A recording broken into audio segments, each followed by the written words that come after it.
ನಮಸ್ಕಾರ ಸ್ನೇಹಿತರೆ, ಕನ್ನಡ ಬ್ರೇಕಿಂಗ್ ನ್ಯೂಸ್ಗೆ ಸ್ವಾಗತ.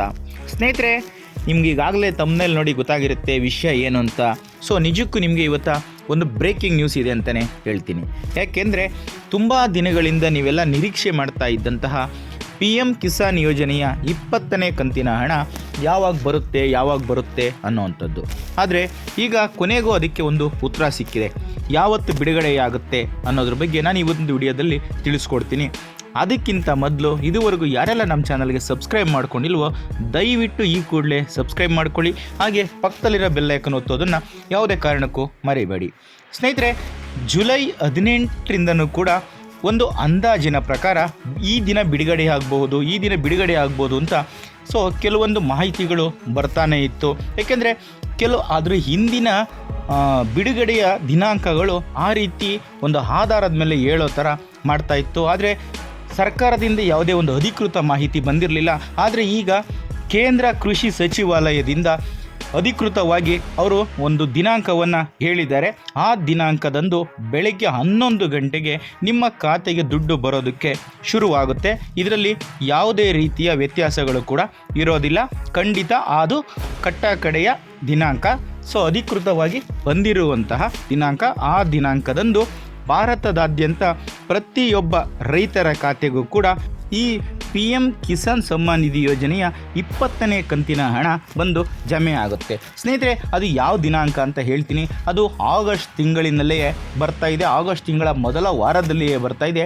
ಅದು ದಿನಾಂಕ ಯಾವುದು ಅಂತ ಕೂಡ ನಾನು ನಿಮಗೆ ಹೇಳ್ತೀನಿ. ಅದಕ್ಕಿಂತ ಮೊದಲು ನೀವು ನಿಮ್ಮ ಹೆಸರು ಫಲಾನುಭವಿಗಳ ಪಟ್ಟಿಯಲ್ಲಿ ಇದೆಯೋ ಇಲ್ವೋ ಅಂತ ದಯವಿಟ್ಟು ಬೇಗನೆ ಚೆಕ್ ಮಾಡ್ಕೊಳ್ಳಿ. ಇನ್ನು ದಿನಗಳು ಜಾಸ್ತಿ ಇಲ್ಲ. ನಿಮಗೆ ಇದುವರೆಗೂ ಅದಕ್ಕೊಂದು ಅವಕಾಶ ಇತ್ತು. ತುಂಬ ದಿನಗಳಿತ್ತು. ನೀವು ಅದನ್ನೆಲ್ಲ ಸರಿ ಮಾಡ್ಕೊಳ್ಳೋದಕ್ಕೆ ಅವಕಾಶ ಇತ್ತು.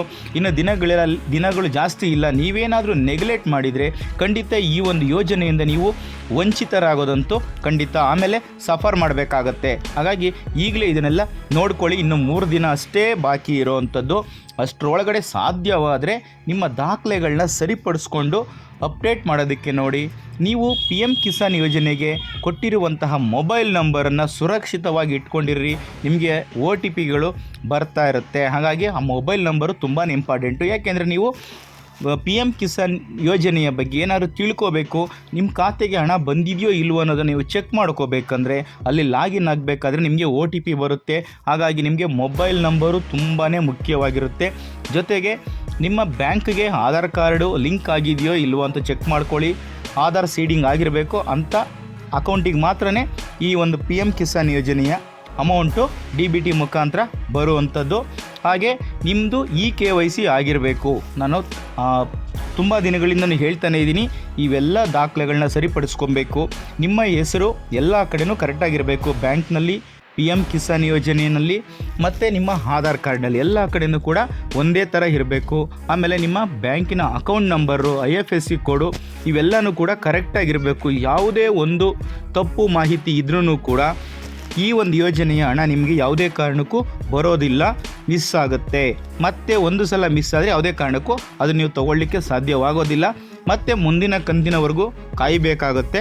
ಅಷ್ಟರೊಳಗಡೆ ನೀವು ನಿಮ್ಮ ದಾಖಲೆಗಳನ್ನ ಸರಿಪಡಿಸ್ಕೊಂಡ್ರೆ 21ನೇ ಕಂತಿನ ಹಣವನ್ನು ಪಡ್ಕೊಳ್ಳೋದಕ್ಕೆ ಸಾಧ್ಯವಾಗುತ್ತೆ. ಆದರೆ ಈ ಒಂದು 20ನೇ ಕಂತಿನ ಹಣ ನಿಮಗೆ ಮಿಸ್ ಆಗಬಾರ್ದು ಅಂತಂದರೆ ನೀವು ಈ ದಾಖಲೆಗಳನ್ನೆಲ್ಲ ಸರಿಪಡಿಸ್ಕೊಳ್ಳೇಬೇಕು.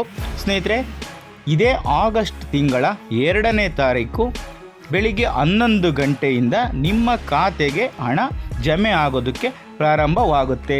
ಇದರಲ್ಲಿ ಯಾವುದೇ ರೀತಿಯ ವ್ಯತ್ಯಾಸ ಇರೋದಿಲ್ಲ. ನೆನಪಲ್ಲಿಟ್ಕೊಳ್ಳಿ, ಇದೇ ಆಗಸ್ಟ್ ತಿಂಗಳ 2ನೇ ತಾರೀಕಿನಿಂದ PM ಕಿಸಾನ್ ಸಮ್ಮಾನ್ ನಿಧಿ ಯೋಜನೆಯ 2,000 ರೂಪಾಯಿ ಹಣ ನಿಮಗೆ ಜಮೆ ಆಗೋದಕ್ಕೆ ಪ್ರಾರಂಭ ಆಗುತ್ತೆ. ಸ್ನೇಹಿತರೆ, ಏಪ್ರಿಲ್, ಮೇ, ಜೂನ್, ಜುಲೈ ಈ 4 ತಿಂಗಳಿನ ಒಂದು ಅವಧಿಯ ಹಣ 2,000 ರೂಪಾಯಿ ಜುಲೈ ಅಂತ್ಯದೊಳಗಡೆ ಜಮೆ ಆಗಬೇಕಾಗಿತ್ತು. ಆದರೆ ಕೆಲವೊಂದು ಕಾರಣಾಂತರಗಳಿಂದ ಈ ಹಣ ಜುಲೈ ಅಂತ್ಯದೊಳಗೆ ಜಮೆ ಆಗಿಲ್ಲ. ಅದಕ್ಕೋಸ್ಕರನೇ ಆಗಸ್ಟ್ ತಿಂಗಳ ಪ್ರಾರಂಭದಲ್ಲೇ ಈ ಒಂದು ಹಣವನ್ನು ನಿಮ್ಮ ಖಾತೆಗೆ ಜಮೆ ಮಾಡ್ತಾ ಇದ್ದಾರೆ. ಆಗಸ್ಟ್ 2ನೇ ತಾರೀಕು ಬೆಳಗ್ಗೆ 11 ಗಂಟೆಗೆ ಇದಕ್ಕೆ ಚಾಲನೆ ಸಿಗುತ್ತೆ. ಅಧಿಕೃತವಾಗಿ ಅಲ್ಲಿಂದ ನಿಮ್ಮ ಖಾತೆಗೆ ಹಣವನ್ನು DBT ಮುಖಾಂತರ ಹಾಕುವಂಥ ಪ್ರಕ್ರಿಯೆಗಳು ಶುರುವಾಗುತ್ತೆ. ಆದರೆ ನಿಮ್ಮ ಖಾತೆಗೆ ಜಮೆ ಆಗೋದಕ್ಕೆ ಸೊ ಒಂದೆರಡು ದಿನಗಳ ವ್ಯತ್ಯಾಸ ಆಗ್ಬೋದು, ಏಕೆಂದರೆ ಇಡೀ ದೇಶದಾದ್ಯಂತ ಇರುವಂಥ ಎಲ್ಲ ರೈತರ ಖಾತೆಗೂ ಕೂಡ ಹಣವನ್ನು ಹಾಕಬೇಕಾಗುತ್ತೆ. ಅಲ್ಲಿ ಸ್ವಲ್ಪ ವ್ಯತ್ಯಾಸಗಳು ಆಗಬಹುದು. ಆದರೆ ಆಗಸ್ಟ್ 2ನೇ ತಾರೀಕಿಂದ ನಿಮ್ಮ ಖಾತೆಗೆ ಹಣ ಬರೋದಂತೂ ಖಂಡಿತ. ಆದರೆ ಸಾಧ್ಯವಾದರೆ ನಿಮ್ಮ ದಾಖಲೆಗಳನ್ನ ಸರಿಪಡಿಸ್ಕೊಳ್ಳಿ. ಇನ್ನು ಒಂದು ದಿನದಲ್ಲಾದ್ರೂ ಅದನ್ನು ಟ್ರೈ ಮಾಡಿ, ಅಷ್ಟರೊಳಗಡೆ ಸರಿ ಹೋದರೂ ಆಗಬಹುದು. ಆಮೇಲೆ ಹಣನ ಹಾಕೋದಕ್ಕೆ ಶುರು ಮಾಡಿದ್ಮೇಲೆ ನೀವು ಯಾವುದೇ ದಾಖಲೆಗಳನ್ನ ಸರಿಪಡಿಸೋಕೆ ಹೋದ್ರೂ ಕೂಡ ಅದು ಸಾಧ್ಯವಾಗೋದಿಲ್ಲ, ಏಕೆಂದರೆ ಅಷ್ಟರಲ್ಲಿ ತುಂಬ ಲೇಟ್ ಆಗಿರುತ್ತೆ. ಸ್ನೇಹಿತರೆ, ಇದಿಷ್ಟು ಇವತ್ತಿನ ವಿಡಿಯೋದಲ್ಲಿನ ಮಾಹಿತಿಯಾಗಿತ್ತು. ಇಂಥದ್ದೇ ಮತ್ತಷ್ಟು ಮಾಹಿತಿಗಳು ನಿಮಗೆ ಬೇಕಂದರೆ ನಮ್ಮ ಚಾನಲನ್ನು ಸಬ್ಸ್ಕ್ರೈಬ್ ಮಾಡಿಕೊಂಡು ಪ್ರತಿನಿತ್ಯ ನೋಡ್ತಾ ಇರಿ. ಸ್ನೇಹಿತರೆ, ಈ ಒಂದು ಮಾಹಿತಿ ನಿಮಗೆ ಇಷ್ಟ ಆಗಿದರೆ ಈ ವಿಡಿಯೋಗೆ ಒಂದು ಲೈಕ್ ಕೊಡಿ. ಹಾಗೆ ಈ ವಿಡಿಯೋನ ಹೆಚ್ಚು ಶೇರ್ ಮಾಡೋದನ್ನು ಯಾವುದೇ ಕಾರಣಕ್ಕೂ ಮರಿಬೇಡಿ. ಮತ್ತೊಂದು ಮಾಹಿತಿಯೊಂದಿಗೆ ಮುಂದಿನ ವಿಡಿಯೋದಲ್ಲಿ ಸಿಗ್ತೀನಿ. ಅಲ್ಲಿಯವರೆಗೂ ಕೂಡ ಎಲ್ಲರೂ ಈ ವಿಡಿಯೋನ ನೋಡ್ತಾ ಇರಿ. ಎಲ್ರಿಗೂ ಕೂಡ ಧನ್ಯವಾದಗಳು.